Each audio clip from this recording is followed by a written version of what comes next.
ആകാശവാണി.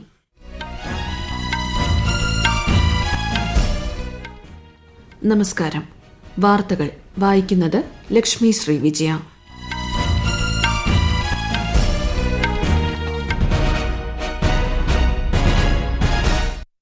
പ്രധാന വാർത്തകൾ. ഏകദിന സന്ദർശനത്തിനായി പ്രധാനമന്ത്രി നരേന്ദ്രമോദി ഇന്ന് ബീഹാറിൽ 34,800 കോടി രൂപയുടെ വിവിധ വികസന പദ്ധതികൾക്ക് തുടക്കമിടും. തെരഞ്ഞെടുപ്പ് പ്രചാരണത്തിൽ രാഷ്ട്രീയ പാർട്ടികൾ മാന്യമായും ധാർമ്മിക ബോധത്തോടെയും പ്രവർത്തിക്കണമെന്ന് തെരഞ്ഞെടുപ്പ് കമ്മീഷൻ. ബംഗളൂരുവിലെ രാമേശ്വരം കഫേയിലുണ്ടായ സ്ഫോടനത്തിൽ IED ഉപയോഗിച്ചിരുന്നതായി കർണാടക മുഖ്യമന്ത്രി. നവകേരള സദസ്സിന്റെ തുടർച്ചയായുള്ള മുഖാമുഖം പരിപാടിയിൽ മുഖ്യമന്ത്രി പിണറായി വിജയൻ ഇന്ന് ആലപ്പുഴയിൽ കർഷകരുമായി സംവദിക്കും. വനിതാ പ്രീമിയർ ലീഗ് ക്രിക്കറ്റിൽ ഗുജറാത്ത് ജയന്റ്സിനെതിരെ UP വാരിയേഴ്സിന് 6 വിക്കറ്റ് ജയം. ISLൽ ഇന്ന് കേരള ബ്ലാസ്റ്റേഴ്സ് ബംഗളൂരു FC പോരാട്ടം. വാർത്തകൾ വിശദമായി. പശ്ചിമബംഗാൾ സന്ദർശനത്തിന്റെ രണ്ടാമത്തെയും അവസാനത്തെയും ദിവസമായ ഇന്ന് പ്രധാനമന്ത്രി നരേന്ദ്രമോദി നാദിയയിലെ കൃഷ്ണനഗറിൽ നിരവധി പദ്ധതികളുടെ ഉദ്ഘാടനം നിർവഹിക്കും. ഒരു പൊതുയോഗത്തെയും അഭിസംബോധന ചെയ്യും. ദാമോദർ വാലി കോർപ്പറേഷന്റെ രഘുനാഥ്പൂർ പവർ പ്രോജക്ടിന്റെ 11,336 കോടി രൂപയുടെ രണ്ടാം ഘട്ടത്തിന്റെ തറക്കല്ലിടൽ അദ്ദേഹം നിർവഹിക്കും.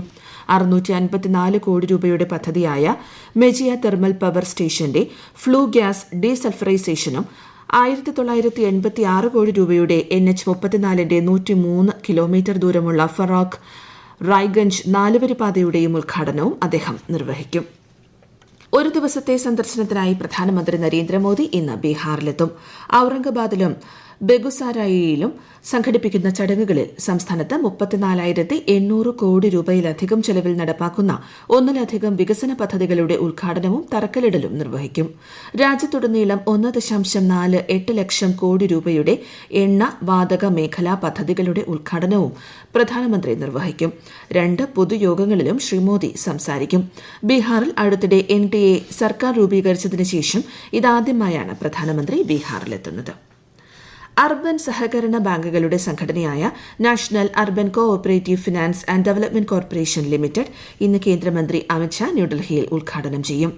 സഹകർ സേ സമൃദ്ധി എന്നതിലൂടെ ആത്മനിർഭർ ഭാരത് എന്ന ലക്ഷ്യം കൈവരിക്കുന്നതിനുള്ള സുപ്രധാന ചുവടുവയ്പ്പാണിത്. അർബൻ സഹകരണ ബാങ്കിംഗ് മേഖലയെ നവീകരിക്കാനും ശക്തിപ്പെടുത്താനും ഇതിലൂടെ സാധിക്കുമെന്നാണ് പ്രതീക്ഷ.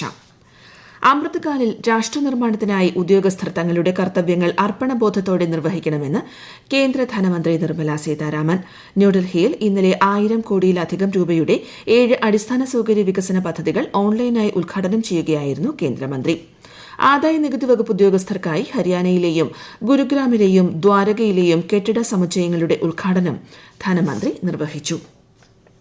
ഭൂട്ടാന്റെ 12ാം പഞ്ചവത്സര പദ്ധതിക്ക് കീഴിൽ ഇന്ത്യ പിന്തുണയ്ക്കുന്ന പദ്ധതികളുടെ പുരോഗതി ഇന്ത്യയും ഭൂട്ടാനും അവലോകനം ചെയ്തു. വാർഷിക ഇന്ത്യ ഭൂട്ടാൻ വികസന സഹകരണ ചർച്ചകൾ ഇന്നലെ ന്യൂഡൽഹിയിൽ നടന്നു.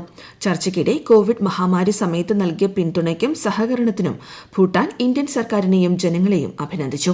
12ാം പഞ്ചവത്സര പദ്ധതിയുടെ ഉഭയകക്ഷി പങ്കാളിത്തത്തിലൂടെ വിദ്യാഭ്യാസം, ആരോഗ്യം, ഡിജിറ്റൽ വികസനം, ശേഷി വികസനം, നിയമം, അടിസ്ഥാന സൌകര്യം, വ്യാപാരം, കൃഷി, കായികം, സംസ്കാരം എന്നീ മേഖലകളിൽ നിരവധി പദ്ധതികൾ വിജയകരമായി നടപ്പാക്കിയതായി ഇന്ത്യ അറിയിച്ചു. 2024 പൊതു തെരഞ്ഞെടുപ്പിനുള്ള പ്രചാരണത്തിൽ രാഷ്ട്രീയ പാർട്ടികൾ മാന്യമായും ധാർമ്മിക ബോധത്തോടെയും പ്രവർത്തിക്കണമെന്ന് തെരഞ്ഞെടുപ്പ് കമ്മീഷന്റെ നിർദ്ദേശം. വിശദാംശങ്ങളിലേക്ക്. തെരഞ്ഞെടുപ്പ് പ്രചരണ വേളയിൽ മാതൃകാ പെരുമാറ്റച്ചട്ടം പ്രത്യക്ഷമോ പരോക്ഷമോ ആയി ലംഘിക്കുന്നതിനെതിരെ കർശന നടപടിയെടുക്കുമെന്ന് കമ്മീഷൻ വ്യക്തമാക്കി. MCC മാർഗനിർദ്ദേശങ്ങൾ പാലിക്കുന്നതിന് താരപ്രചാരകർക്കും സ്ഥാനാർത്ഥികൾക്കും കമ്മീഷൻ അധിക ഉത്തരവാദിത്തം നൽകിയിട്ടുണ്ട്.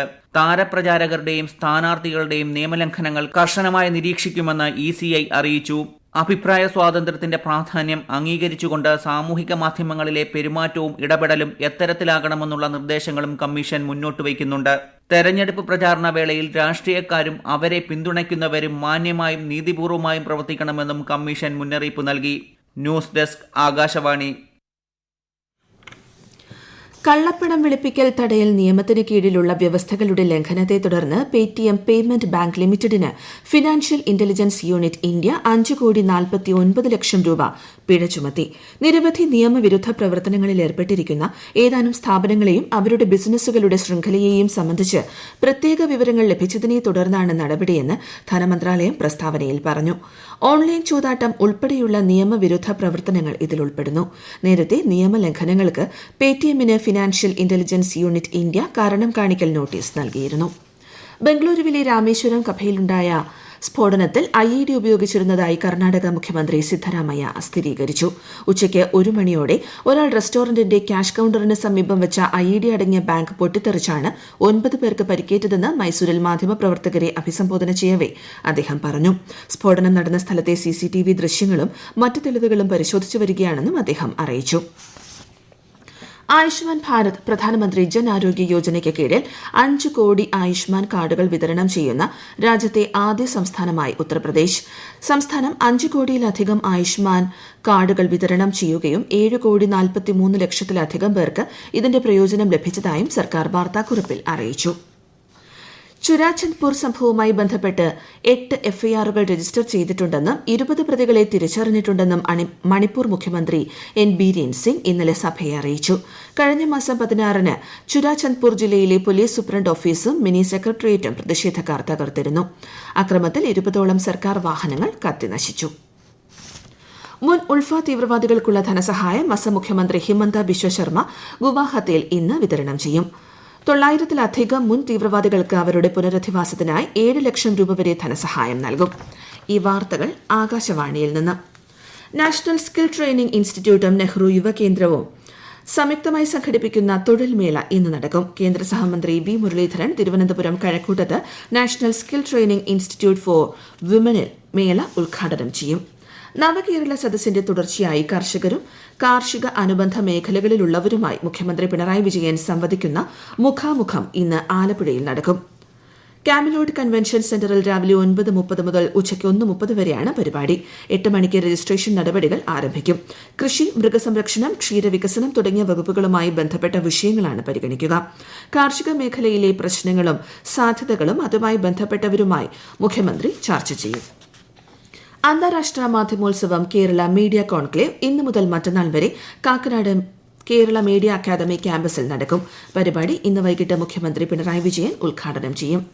പൂക്കോട് വെറ്ററിനറി സർവകലാശാല ക്യാമ്പസിൽ സിദ്ധാർത്ഥൻ മരിച്ച കേസിലെ ഒളിവിലുള്ള പ്രതിയായ സിൻജോ ജോൺസണിന്റെ കൊല്ലം ഓടനാവട്ടത്തെ വീട്ടിലെത്തിയ പോലീസ് രക്ഷിതാക്കളുടെ മൊഴിയെടുത്തു. പ്രതിയെന്ന് സംശയിക്കുന്ന പരവൂർ തെക്കുംഭാഗം സ്വദേശിയായ വിദ്യാർത്ഥിക്കായി കൽപ്പറ്റ പോലീസ് പരവൂരിലെത്തി അന്വേഷണം നടത്തി. കേരളത്തിൽ പൾസ് പോളിയോ തുള്ളിമരുന്ന് വിതരണം സംസ്ഥാന വ്യാപകമായി നാളെ നടക്കും. 5 വയസ്സിന് താഴെയുള്ള 23 ലക്ഷത്തിലധികം കുഞ്ഞുങ്ങൾക്ക് പ്രത്യേകം സജ്ജീകരിച്ച ബൂത്തുകൾ വഴി പൾസ് പോളിയോ തുള്ളിമരുന്ന് നൽകാനാണ് ലക്ഷ്യമിടുന്നത്.